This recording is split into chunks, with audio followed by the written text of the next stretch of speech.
Hello everyone, welcome to online education.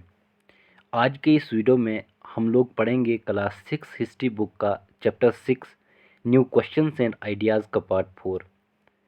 इससे पहले जो हमने पार्ट 3 में पढ़ा था उसमें हमने जैनिज़्म एंड संघा के बारे में पढ़ा था डिटेल में। आज के इस वीडियो लेक्चर में जो टॉपिक हम पढ़ने वाले हैं वो हैं विहाराज, उसके बाद a Buddhist text tells us, और उसके बाद स्टेजेस ऑफ लाइफ आश्रम्स, उसके बाद पिलग्रिम्स, और उसके बाद Nalanda a unique centre of learning. ये 4-5 टॉपिक्स हैं, इनको आज के इस वीडियो लेक्चर्स में हम कंप्लीट करेंगे और इन 4-5 टॉपिक्स से हमारा जो ये चैप्टर है 6 ये कंप्लीट हो जाएगा। और मुझे उम्मीद है कि आप मेरे इस वीडियो लेक्चर को शुरू से लेकर अंत तक ज़रूर देखेंगे। Let's start today's topic viharas. To begin with, both Jaina and Buddhist monks went from place to place throughout the year, teaching people.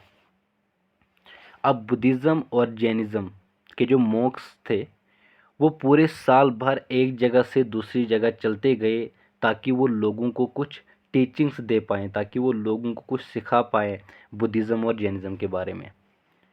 The only time when they stayed in one place was during the rainy season, when it was very difficult to travel.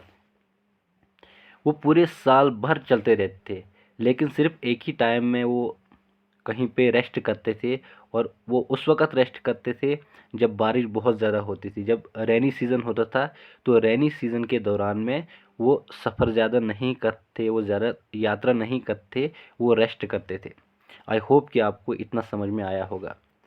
Then their supporters built temporary shelters for them in gardens, or they lived in natural caves in hilly areas. उसके बाद उनके supporter जो थे उन्होंने क्या किया, उन्होंने उनके लिए टेम्परेरी शेल्टर्स बनाने शुरू कर दिए, वो भी कहाँ पर, गार्डन्स में।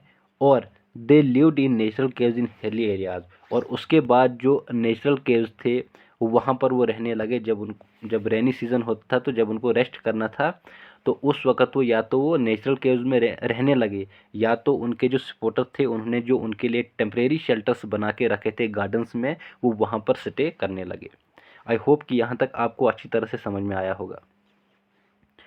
As time went on, many supporters of bhikkhus and bhikkhunis and they themselves felt the need for more permanent shelters, and so monasteries were built. तो जैसे ही टाइम चलता गया, बहुत सारे सपोर्टर जो थे भिक्खूज़ और भिक्खुनीज़ के बारे में आपको मैंने बताया है। भिक्खूज़ मेल के लिए इस्तेमाल किया जाता है और भिक्खुनीज़ फीमेल के लिए इस्तेमाल किया जाता था। ये जो थे ये मोंक्स एंड नन थे, मतलब वो लोग थे जिन्होंने अपने घरों को छोड़ दिया था, तो इनको खुद भी शेल्टर्स की ज़रूरत पड़ी। मतलब इनको ऐसा एहसास हुआ कि नहीं, शेल्टर की ज़रूरत हमें है और परमानेंट शेल्टर की ज़रूरत है। और उनके सपोर्टर जो थे उनको भी ऐसा लगा कि परमानेंट शेल्टर की ज़रूरत है, इसीलिए उन्होंने क्या किया, उन्होंने मोनेस्ट्रीज़ को उनके लिए बनाया। And these were known as viharas, और इन्हीं मोनेस्ट्रीज़ को विहाराज के नाम से जाना जाता है। मतलब इन्हीं मोनेस्ट्रीज़ को विहाराज कहा जाता है। The earliest viharas were made of wood and then of brick. Some were even in caves that were dug out in hills. तो पहले जो विहारास बनाए जाते थे वो लकड़ी के बनाते थे। उसके बाद उन्होंने क्या किया, उन्होंने उनको ब्रिक्स का बनाना शुरू कर दिया, मतलब ईंटों का बनाना शुरू कर दिया। और some were in caves that were dug out in hills, लेकिन कुछ जो थे वो केव्स के अंदर भी रखे थे, मतलब वहाँ पर डग आउट करके, वहाँ पर खुदाई करके वहाँ पर भी जगह बनाई गई थी जहाँ पर वो जो मॉन्क्स एंड नन होते थे वो रहा करते थे। कब? During the rainy season, specially in western India. कहाँ पर? वेस्टर्न इंडिया के अंदर। उसके बाद है a Buddhist text tells us. तो क्या बुद्धिस्ट टेक्स्ट हमें कहती है, ये भी बहुत ही ज़्यादा इम्पॉर्टेंट है। Just as waters of rivers lose their names and separateness when they flew into the mighty oceans. कहते हैं कि जिस तरह से एक रिवर जो होता है, जब वो बहुत बड़े जो एक समंदर होता है उसके अंदर जाता है, तो वो उसका जो जहाँ से वो निकलता है उसका ओरिजिन जो होता है, उसका नाम जो होता है, वो उस सब को भूल जाता है। So are Varna, ranks and family forgotten when the followers of the Buddha joined the order of monks. तो इसी तरह से जो फॉलोअर्स हैं बुद्धा के, जो मॉन्क्स बनते हैं या नन्स बनते हैं, वो जब अपने घरों को छोड़ देते हैं, जब वो मॉन्क से नन बनते हैं, तो इसी तरह से उनकी जो रैंक होती है, उनकी पोजीशन, उनकी कास्ट, उनकी फैमिली, वो सब कुछ भूल जाते हैं। तो वो सब कुछ भूल जाते हैं और उसके बाद वो अपना काम शुरू करते हैं। Very often the land on which the vihara was built was donated by a rich merchant or a landowner or the king. जो लैंड डोनेट की जाती, दी जाती विहारा बनाने के लिए, मोनास्ट्रीज बनाने के लिए, तो स्पेशली जो रिच मर्चेंट होते थे, जो व्यापारी, जो मर्चेंट्स होते थे, ट्रेडर्स होते थे, लैंड ओनर्स और किंग जो होता था, तो वो इन सारी चीज़ों के लिए लैंड प्रोवाइड करता, लैंड को डोनेट करता, मतलब विहारा बनाने के लिए या मोनास्ट्रीज बनाने के लिए, उन लोगों के लिए जिन लोगों ने अपने घरों को छोड़ दिया था, लोगों को बुद्धिज़्म और जैनिज़्म के बारे में कुछ सिखाने के लिए। The local people came with gifts of food, clothing, medicine for the भिक्खुस and the भिक्खुनीज। जो लोकल लोग थे, वो जब उन भिक्खुस और भिक्खुनीज के पास जाते थे, तो वो अपने साथ कुछ गिफ्ट लेते थे, खाना लेते थे, कपड़े लेते थे और दवाइयाँ लेते थे। तो वो सारी चीज़ें किनको देते थे? भिक्खुस और भिक्खुनीज को। इन रिटर्न, अब बदले में क्या मिलता था उनको? दे टाट द पीपल। तो इन रिटर्न मतलब बदले में वो लोग जो थे, वो भिक्खुस और भिक्खुनीज, वो जो थे वो उन लोकल लोगों को बुद्धिज़्म और जैनिज़्म के बारे में सिखाते थे। Over the centuries Buddhism separate to many parts of the subcontinent and beyond. लेकिन आगे बुद्धिज़्म जो है वो सब कॉन्टिनेंट जो है उसके बहुत सारे हिस्सों में फैल गया। आई होप कि यहाँ तक आपको अच्छी तरह से समझ में आया होगा। A new form of Buddhism known as Mahayana Buddhism now developed। उसके बाद एक नई फॉर्म जो है बुद्धिज़्म की वो बनी, जिसको महायाना फॉर्म कहा जाता है, वो डेवलप हो गई। मतलब बुद्धिज़्म जो है ये दो सेक्ट में डिवाइड हो गया था, एक तो महायाना है और दूसरा हिनयाना।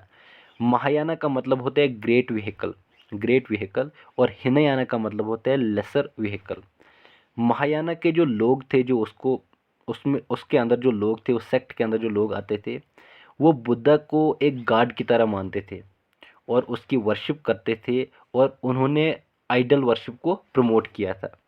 लेकिन हिनयाना जो थे, वो लोग थे जो आइडल वर्शिप पे बिलीव नहीं करते थे, जो बुद्धा की ओरिजिनल टीचिंग थी वो उसी को मानते थे। This had two distinct feature. ये जो महायाना सेक्ट है, ये न्यू फॉर्म है बुद्धिज़्म की, इसके दो डिस्टिंक्ट फीचर हैं, मतलब दो अलग फीचर्स हैं। Earlier the Buddha's presence was shown in sculpture by using certain science.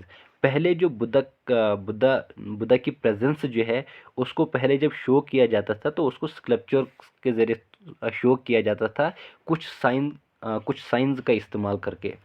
For instance his attainment of enlightenment, उसकी जो अटेनमेंट है एनलाइटनमेंट की, जहाँ पर उसको ज्ञान मिला था सत्य का, was shown by sculpture of the people tree. अब जो पीपल ट्री है, वो जो मतलब बुद्धा को जो ज्ञान मिला था पीपल ट्री के अंदर, तो उसको उन्होंने एक स्कल्पचर के ज़रिए शो किया है, मतलब स्कल्पचर के ज़रिए दिखाया था। लेकिन अब क्या किया था इन्होंने? Now statues of Buddha were made. अब इन्होंने बुद्धा के स्टेचूज को बनाना शुरू कर दिया था।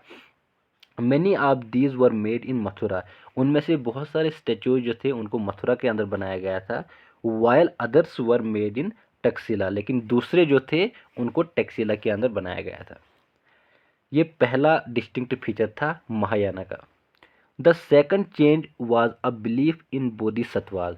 दूसरी चेंज जो थी, दूसरा फीचर जो था इनका, वो था बोधिसत्व पे बिलीव करना। अब बोधिसत्व कौन? बोधिसत्व जो थे, बोधिसत्व ऐसे इंसान होते थे जिन्होंने एनलाइटनमेंट को अटेन किया होता था, मतलब जिन्होंने सत्य के बारे में ज्ञान हासिल किया होता था, उनको कहा जाता था बोधिसत्वाज।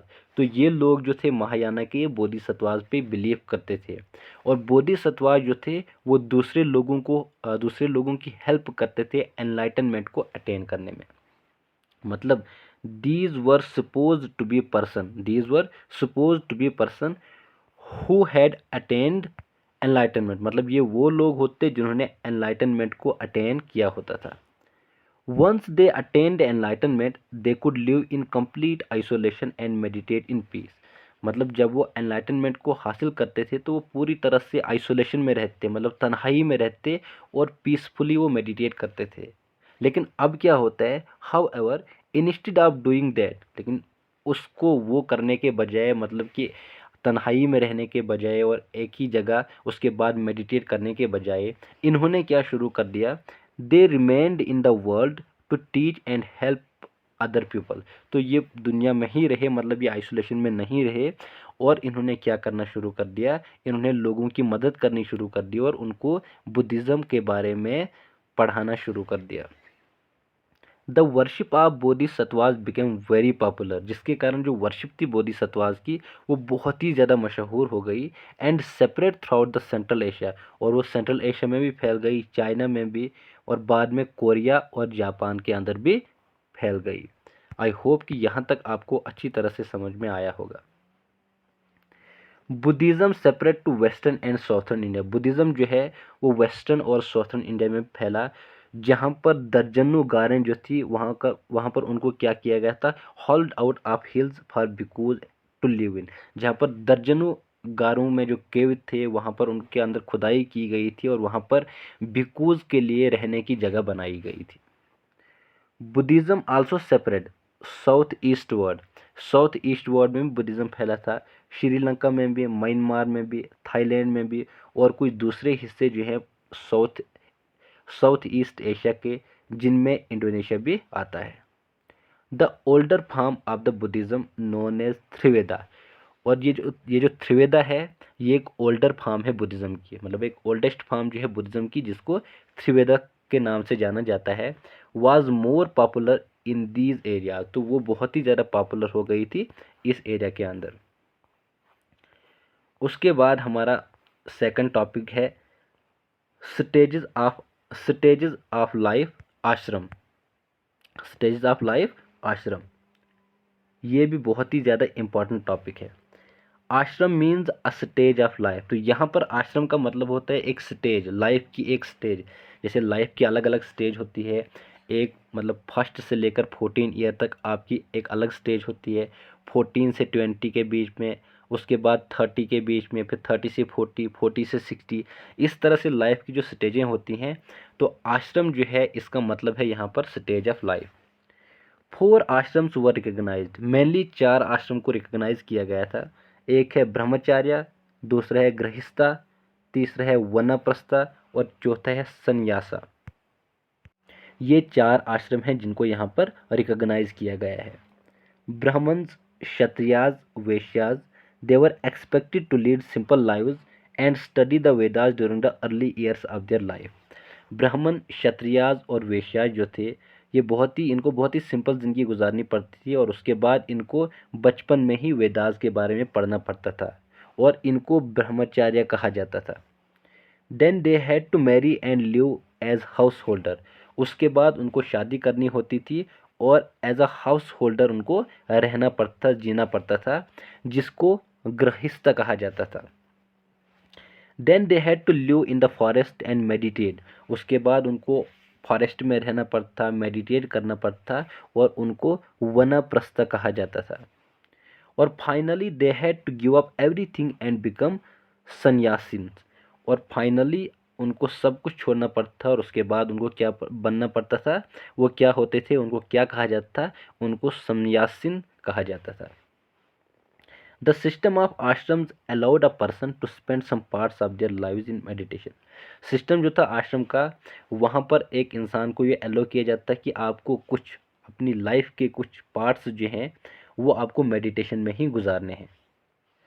मुझे उम्मीद है कि आपको ये टॉपिक अच्छी तरह से समझ में आया होगा।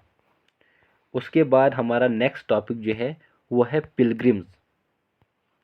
पिलग्रिम्स मतलब यात्री, are men and women who undertake journeys to holy places in order to offer worship, मतलब पिलग्रिम्स वो मेन और वुमेन होते थे जो होली जगहों पे, पाक जगहों की यात्रा करते थे, पाक जगहों का सफ़र करते थे, in order to offer worship, मतलब पूजा करने के लिए, इबादत करने के लिए जो पाक जगहों पे जाते थे उनको पिलग्रिम्स कहा जाता था।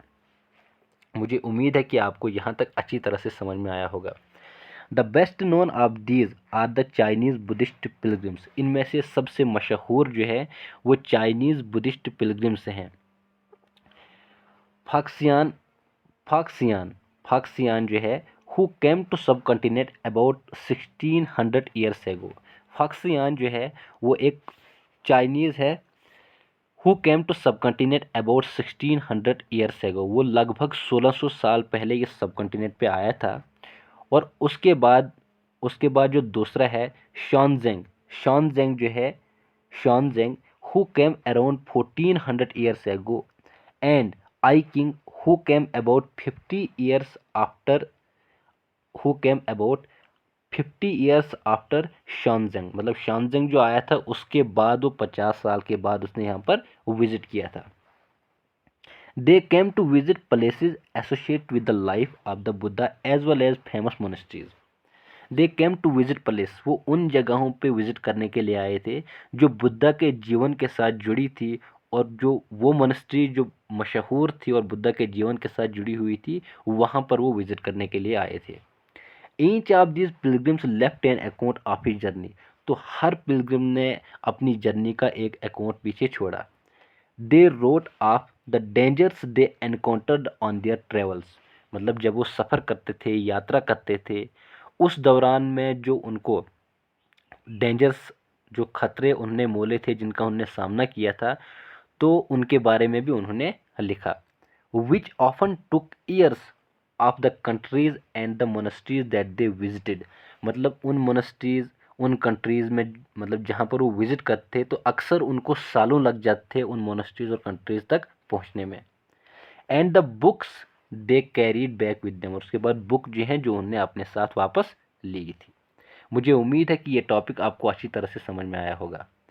उसके बाद हमारा नेक्स्ट टॉपिक जो है वो है Nalanda, a unique centre of learning. Nalanda जो कि बहुत ही यूनिक सेंटर बन गया था लर्निंग का। Xuanzang and the other pilgrims spend time studying in Nalanda. Xuanzang और दूसरे पिलग्रिम जो हैं उन्होंने नालंदा के अंदर कुछ टाइम स्पेंड किया था पढ़ाई करने में। मतलब पढ़ने में वो वहाँ से आए थे, यहाँ नालंदा के अंदर वो पढ़ रहे थे, यहाँ पर काफ़ी वक्त उन्होंने गुजारा था, जो कि बिहार के अंदर है। The most famous Buddhist monasteries of this period, जो कि बुद्धिस्ट मोनेस्ट्रीज जो है, मतलब बुद्धिज़्म के पीरियड के दौरान में सबसे मशहूर monasteries. This is how he described it. मतलब इस तरह से जो शॉनजेंग है उसने इसको डिस्क्राइब किया। The teachers are men of the highest ability and talent. उसने ये कहा कि टीचर जो थे वो तो एक तो मेन थे, मेल होते थे, दूसरा कि वो बहुत ज़्यादा एबिलिटी रखते थे और बहुत ही ज़्यादा टैलेंट था उनके पास। They follow the teaching of Buddha in all sincerity.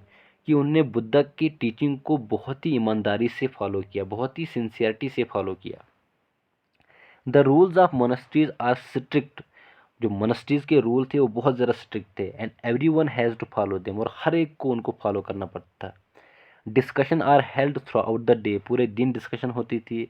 जो ओल्ड और यंग थे वो आपस में एक दूसरे की मदद करते थे। और जो लर्नड, मतलब एजुकेटेड, पढ़े लिखे थे, वो मतलब man from different cities come here to settle their doubts. अलग अलग सिटीज़ से वहाँ पर आते थे अपने डाउट को क्लियर करने में। गेट कीपर जो होता था वो जो एंट्रेंट होते थे जो वहाँ पर आते थे उनको बड़े डिफ़िकल्ट क्वेश्चंस पूछते थे। And they are allowed to enter only after they have been able to answer these. और उनको तभी अलो किया जाता था जब वो उन सारे क्वेश्चनों के आंसर देते थे। 7 या 8 ही होते थे आउट ऑफ 10, 10 में से, जो इन क्वेश्चनों के आंसर दे पाते थे। आई होप कि यहाँ तक आपको अच्छी तरह से सब समझ में आया होगा।